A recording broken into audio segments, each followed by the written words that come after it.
নমস্কাৰ বন্ধু বান্ধৱীসকল, পুনৰ এটা নতুন ভিডিঅ'লৈ আপোনালোক সকলোকে স্বাগতম জনাইছোঁ। প্ৰথমবাৰৰ বাবে যদি আমাৰ চেনেলটোত ভিজিট কৰিছে তেনেহ'লে ছাবস্ক্ৰাইব কৰি ল'বলৈ নাপাহৰিব আৰু কাষতে থকা বেল আইকনটো ক্লিক কৰি ল'ব। অসমৰ প্ৰাইভেট চাকৰিত আপোনালোকৰ চাকৰি ওলাইছে। কি শৈক্ষিক অৰ্হতা লাগিব, কিমান দৰমহা পাব, কিমান এজ লিমিট থাকিব, সবিশেষ জনাই দিম। ভিডিঅ'টো শেষলৈকে অকণো স্কিপ নকৰাকৈ চাই থাকিব। পুৰবী ডেইৰী ফালৰ পৰা আপোনালোকৰ পদ কেইটামান ওলাইছে। West Assam milk producer corporational union লিমিটেডৰ ফালৰ পৰা আপোনালোকৰ মেনেজাৰ, এক্সিকিউটিভ আৰু এছিষ্টেণ্ট পদৰ বাবে আপোনালোকে এপ্লাই কৰিব পাৰিব। 1 নম্বৰ পদটো হ'ল আপোনালোকৰ প্লেন মেনেজাৰৰ পদ আছে, যিটো কাৰণে আপোনালোকৰ দৰমহাটো পাব আপোনালোকৰ বছৰকত আপোনালোকৰ 10 লাখ টকা পাব। PF আৰু আদাৰ কণ্ট্ৰিবিউশ্যনটো লগ লাগি থাকিব। আৰু এইটো পদৰ কাৰণে আপোনালোকৰ এডুকেশ্যনেল কোৱালিফিকেশ্যন বা শৈক্ষিক অৰ্হতাটো আপোনালোকক বিচাৰিছে। আপোনালোকে ফুল টাইম BTech বা MTech ইন ডেইৰী টেকন'লজিত আপোনালোকে কৰা হ'ব লাগিব, ফাৰ্ষ্ট ক্লাছ পোৱা হ'ব লাগিব। আৰু মিনিমাম আপোনালোকৰ এক্সপিৰিয়েঞ্চ বিচাৰিছে, 5 বছৰ এক্সপিৰিয়েঞ্চ থাকিব লাগিব প্ৰচেছিং বা মেনুফেকচাৰিং অফ মিল্ক প্ৰডাক্টত। আৰু এজ লিমিটটো আপোনালোকৰ 42 বছৰতকৈ ওপৰত হ'ব নালাগিব, মানে 20ৰ পৰা 42 বছৰ বয়সত আপোনালোকৰ এজ লিমিটটো হ'ব লাগিব। জব লোকেশ্যনটো আপোনালোকৰ শিলচৰ অসমত হ'ব। আৰু 2 নম্বৰ পদটো হ'ল আপোনালোকৰ এছিষ্টেণ্ট মেনেজাৰ পদৰ বাবে এপ্লাই কৰিব পাৰিব, plant and QA shift in charge, যিটো কাৰণে আপোনালোকৰ দৰমহাত থাকিব আপোনালোকৰ 7.9 লাখ পাৰ এনাম, মানে 1 বছৰত আপোনালোকে 7.9 লাখ পাব। আপোনালোকে এমাহত কিমান পাব নিজে উলিয়াই ল'ব। সেইটো পদৰ কাৰণে আপোনালোকৰ এডুকেশ্যনেল কোৱালিফিকেশ্যন বিচাৰিছে। আপোনালোকৰ full time BTech in dairy technology first class pass কৰা হ'ব লাগিব। আৰু এক্সপিৰিয়েঞ্চটো বিচাৰিছে আপোনালোকৰ মিনিমাম 3 বছৰ এক্সপিৰিয়েঞ্চ থাকিব লাগিব প্ৰচেছিং এণ্ড মেনুফেকচাৰিং বিভাগত।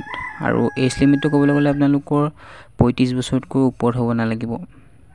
জব লোকেশ্যনটো শিলচৰ অসমতে হ'ব। আৰু 3 নম্বৰ পদটো হ'ল এছিষ্টেণ্ট বা জুনিয়ৰ এক্সিকিউটিভ পদৰ বাবে প্লেণ্ট প্ৰচেছ অপাৰেশ্যনৰ বাবে আবেদন কৰিব পাৰিব, যিটো কাৰণে আপোনালোকৰ দৰমহাটো থাকিব 4,55,000 পৰা 5,40,000 পৰ্যন্ত।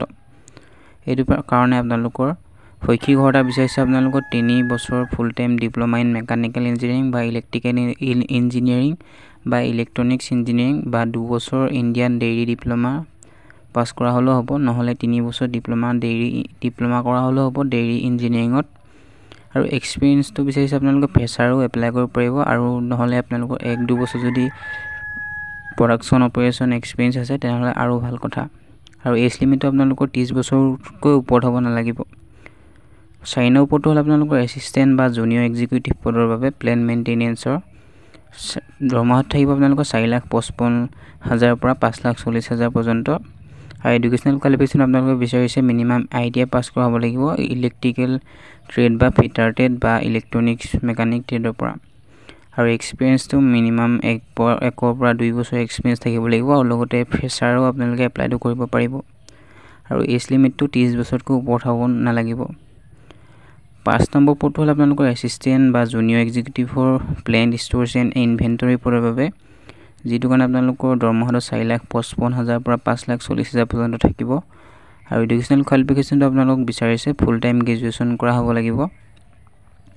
আৰু এক্সপিৰিয়েঞ্চটো আপোনালোকৰ ফ্ৰেছাৰো এপ্লাই কৰিব পাৰিব, আৰু নহ'লে 1 পৰা 2 বছৰ এক্সপিৰিয়েঞ্চ থাকিব লাগিব ৱেৰ হাউচিং বা ষ্ট'ৰছ বা ইনভেণ্টৰী মেনেজমেণ্ট বা লজিষ্টিক্সত। এজ লিমিটটো আপোনালোকৰ 30 বছৰতকৈ ওপৰত হ'ব নালাগিব।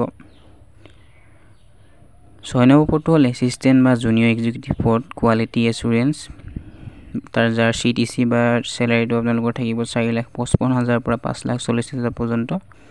সেইটো কাৰণে আপোনালোকৰ এডুকেশ্যনেল কোৱালিফিকেশ্যনটো বিচাৰিছে আপোনালোকৰ ইণ্ডিয়ান ডেইৰী ডিপ্ল'মা বা BSc PCMত কৰা হ'ব লাগিব। আৰু এক্সপিৰিয়েঞ্চটো আপোনালোকে ফ্ৰেছাৰো এপ্লাই কৰিব পাৰিব, আৰু এক্সপিৰিয়েঞ্চ থাকিলেও আপোনালোকে এপ্লাই কৰিব পাৰিব। এজ লিমিটটো আপোনালোকৰ 30 বছৰতকৈ ওপৰত হ'ব নালাগিব। জব লোকেশ্যনটো শিলচৰ আছামত হ'ব। 7 নম্বৰ পদটো হ'ল মেনেজাৰ মাৰ্কেটিং চেলছ এণ্ড ডিষ্ট্ৰিবিউশ্যনত। পে স্কেল বা চেলাৰীটো থাকিব আপোনালোকৰ 10 লাখ প্ৰতি বছৰে পাব আপোনালোকে।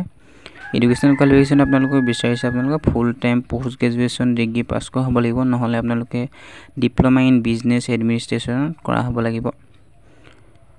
8 নম্বৰ পদটো হ'ল আপোনালোকৰ এছিষ্টেণ্ট মেনেজাৰ মাৰ্কেটিং, যিটো কাৰণে আপোনালোকৰ দৰমহাটো আছে 7,90,000 প্ৰতি বছৰে পাব। আৰু এডুকেশ্যনেল কোৱালিফিকেশ্যনটো আপোনালোকক বিচাৰিছে ফুল টাইম গ্ৰেজুৱেট কৰা হ'ব লাগিব, আৰু নহ'লে ডিপ্ল'মা ইন বিজনেছ এডমিনিষ্ট্ৰেশ্যনত কৰা হ'লেও হৈ যাব।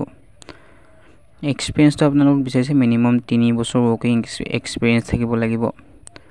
আৰু 9 নম্বৰ পদটো হ'ল আপোনালোকৰ এছিষ্টেণ্ট বা junior executive marketing sales and ডিষ্ট্ৰিবিউশ্যনত, যাৰ দৰমহাত থাকিব আপোনালোকৰ 4,55,000 পৰা 5,40,000 পৰ্যন্ত। আৰু এডুকেশ্যনেল কোৱালিফিকেশ্যনটো বিচাৰিছে আপোনালোকে ফুল টাইম গ্ৰেজুৱেশ্যন কৰা হ'ব লাগিব। আৰু আপোনালোকে ফ্ৰেছাৰ হ'লেও আপোনালোকে এপ্লাইটো কৰি ল'ব পাৰিব। কেনেকৈ এপ্লাই কৰিব এইটো পদৰ কাৰণে আপোনালোকে ৱামল ৰিক্ৰুইটমেণ্ট পৰ্টেলৰ অফিচিয়েল ৱেবছাইটৰ থ্ৰুৱেদি আপোনালোকে এপ্লাইটো কৰি ল'ব পাৰিব। ষ্টাৰ্ট হৈছিলে আপোনালোকৰ ছাবমিশ্যন এপ্লিকেশ্যন 17 জুলাই 2025 পৰা, আৰু লাষ্ট ডেটো থাকিব আপোনালোকৰ 6 আগষ্ট 2025 পৰ্যন্ত। ভিডিঅ'টো ইমান আছিলে। জয় অসম।